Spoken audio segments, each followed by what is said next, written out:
ഈ വർഷത്തെ ചക്ക കണ്ടന്റിലേക്ക് എല്ലാവർക്കും സ്വാഗതം. ഞങ്ങൾ രാവിലെ ചക്ക പറിക്കാനായിട്ട് പോവുകയാണ്. പ്രിയ വരുന്നുണ്ട്. സുമയുടെ വീട്ടിൽ പോയി ചക്ക പറിക്കണം. പിന്നെ അത് വെട്ടി കണ്ടിച്ച് നമുക്ക് ചക്ക വേവിച്ചത് ചിക്കൻ കറി കൂട്ടി കഴിക്കണം കേട്ടോ. വാ വാ വാ. ചക്കയാ നമുക്ക് നമ്മുടെ പറമ്പിൽ ചക്കയുണ്ട്.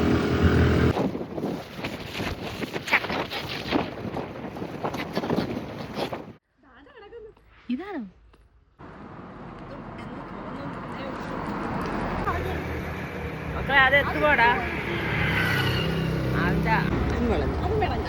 ചോദിച്ചപ്പോ സുമേ നീ ചക്ക പൂക്കാലം തന്നു.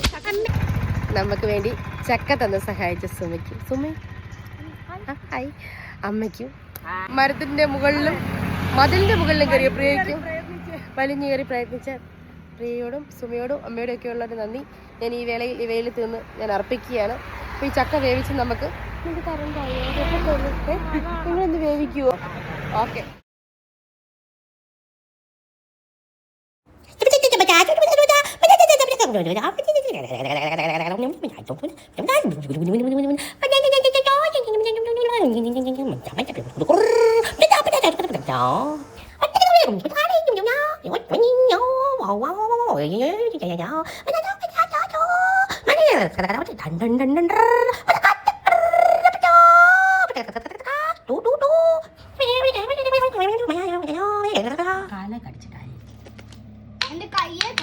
ചക്ക വേവിക്കും.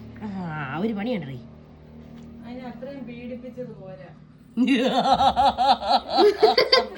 നീ ഈ ചക്കക്കറക്കകത്ത് കിടന്ന് രക്ഷപ്പെടും കേട്ടോ. ഒരു ഈച്ചയുടെ വീഡിയോ ഇട്ട് ഓർക്കുന്നവരോ?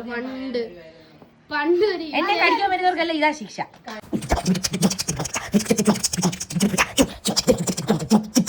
ഇത് നമ്മൾ ശുദ്ധമായ പച്ചപ്പിന്റെ നടുക്ക് നിന്ന് കത്തിച്ച് വെക്കുന്ന ചക്കയുടെ ടേസ്റ്റ് ഒന്ന് വേറെ തന്നെയാണ്.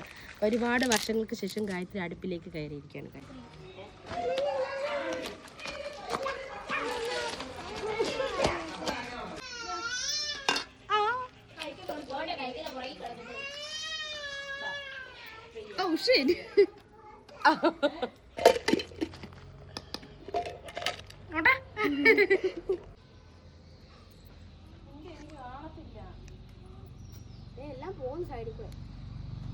അതാ പറഞ്ഞ വലിയ പാത്രത്തിൽ വെക്കണം. നല്ലടാ ജയ് പറയുമ്പോ കേക്കണം.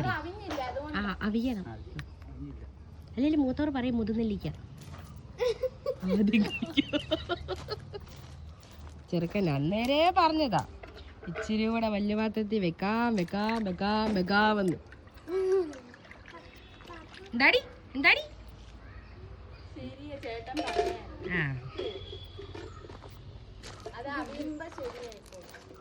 ഇന്നങ്ങനെ അവിഞ്ഞു പോയത് അവിഞ്ഞ പരുവത്തിലായി.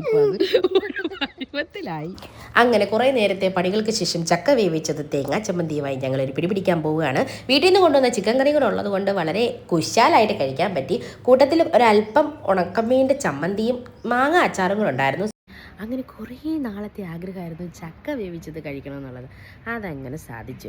ബാക്കി ചക്ക സന്തോഷിന് കൊണ്ടു കൊടുത്തു. സന്തോഷിന് ഭയങ്കര ഇഷ്ടമായി.